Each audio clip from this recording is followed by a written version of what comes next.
नमस्कार मित्रांनो, आज आपण एका अनोख्या संग्रहालयामध्ये किंवा अमेरिकन एका नवीन मॉलमध्ये आपण एंट्री करतोय। हा व्हिडिओ दाखवण्यामागचा उद्देश खूप असा ब्रॉड आहे, कारण अमेरिकेमध्ये अशा प्रकारचे वेगळे असे मॉल्स आहेत जे गोरगरीब जनतेला यूजफुल आहेत किंवा जे भारतीय किंवा जे वेगवेगळ्या देशातील लोक एका देशातून दुसऱ्या देशामध्ये जातात आणि काही छोट्या पिरियडसाठी असे लोक इथं येतात आणि त्यावेळी नवीन वस्तू अमेरिकन करन्सीमध्ये घेणं त्यांच्या दृष्टीनं कठीण असतं। तर अशा वेळी अशा प्रकारचे जे मॉल्स आहेत जे काही ठराविक दरामध्ये वाजवी दरामध्ये उपलब्ध असणाऱ्या वस्तू उपलब्ध करून देतात। तर हा आहे गुडविल। अवेलेबल माहितीनुसार ही एक NGO आहे आणि ही आपल्या सर्वसामान्य लोकांसाठी, अमेरिकन लोकांसाठी किंवा जगभरातून येणाऱ्या लोकांसाठी ही NGO काम करते। तर तुम्ही समोरच्या दृश्यामध्ये बघू शकताय की आपण टेलिव्हिजनचे वेगवेगळे सेट, त्यानंतर जिमच्या वेगवेगळ्या वस्तू, त्यानंतर फर्निचरमधल्या वेगवेगळ्या वस्तू या मॉलमध्ये बघू शकत आहे। तर अमेरिकन माणसं ही अतिशय दानशूर आहेत।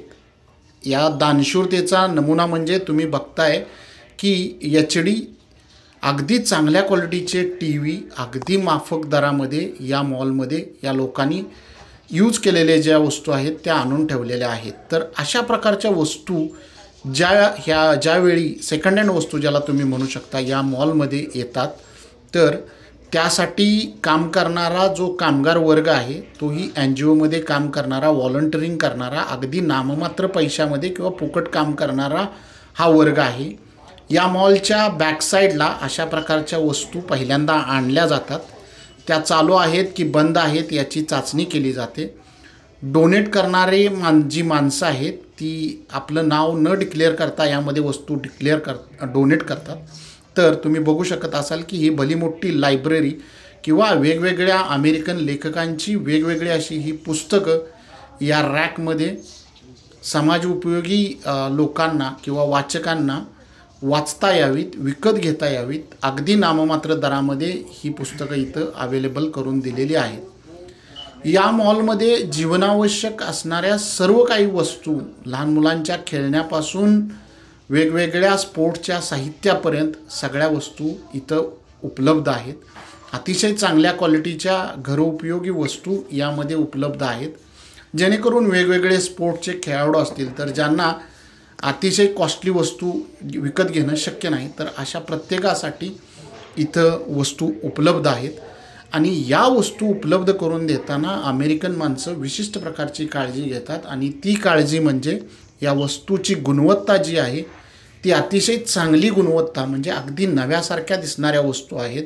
त्याचप्रमाणे मला काही यामध्ये अशाही वस्तू आढळल्या की ज्या अगदी नव्या आहेत, म्हणजे मॉलमध्ये एखादी वस्तू खपली नसेल तर तशा प्रकारची वस्तू इथं डोनेट केली जाते किंवा काही लोक मला वाटतं की चॅरिटीमार्फत काही नवीन वस्तू इथं आणून या मॉलमध्ये ठेवतात आणि त्याही वस्तू अगदी नाममात्र दरामध्ये, म्हणजे ज्याची किंमत सपोज इतर दुकानामध्ये 100 रुपये आहे तर ती वस्तू तुम्हाला अगदी 10 रुपयामध्ये किंवा 5 रुपयामध्ये इथं उपलब्ध होते।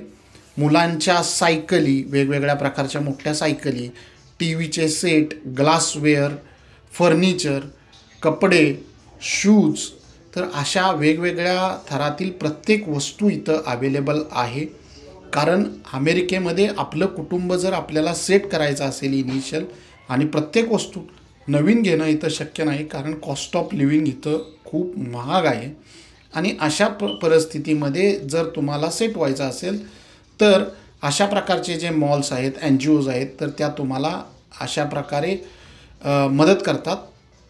या सेक्शनमध्ये तुम्ही बघू शकत असाल की किड्सचे वेगवेगळे क्लोथ्स आहेत, तर आपल्या इच्छेनुसार आपण यांना इथं डोनेटही करू शकतो। तर जगभरातून वेगवेगळे लोक ज्यावेळी अमेरिका सोडून जातात तर त्यावेळी अशा प्रकारचं डोनेशन इथं देऊन जातात. आमचा एक मित्र आता इंडियाला निघालेला आहे आणि त्याच्या वस्तू डोनेट करण्यासाठी आम्ही या मॉलमध्ये आलेलो आहोत. तर अशा प्रकारचं जर मोठं मन आपणही आपल्या देशामध्ये दाखवलं तर अनेक गरीब कुटुंबांना, गरजू लोकांना अशा प्रकारचे मॉल आपण उपलब्ध करून देऊ शकतो. अनेक खेळाडू, अनेक गरजवंत या वस्तूंचा साहित्यिक या वस्तूंचा वापर करून आपल्या देशासाठी योगदान देऊ शकतात. तर तुम्हाला ही अमेरिकन लोकांची कन्सेप्ट कशी वाटली हे मला कमेंटच्या माध्यमातून नक्की कळवा. मी आपल्या कमेंटची वाट अगदी आतुरतेनं अमेरिकेतून बघत आहे. तर चला भेटूया पुन्हा एकदा अशाच काही नवीन इन्फॉर्मेशनसह. तोपर्यंत बाय.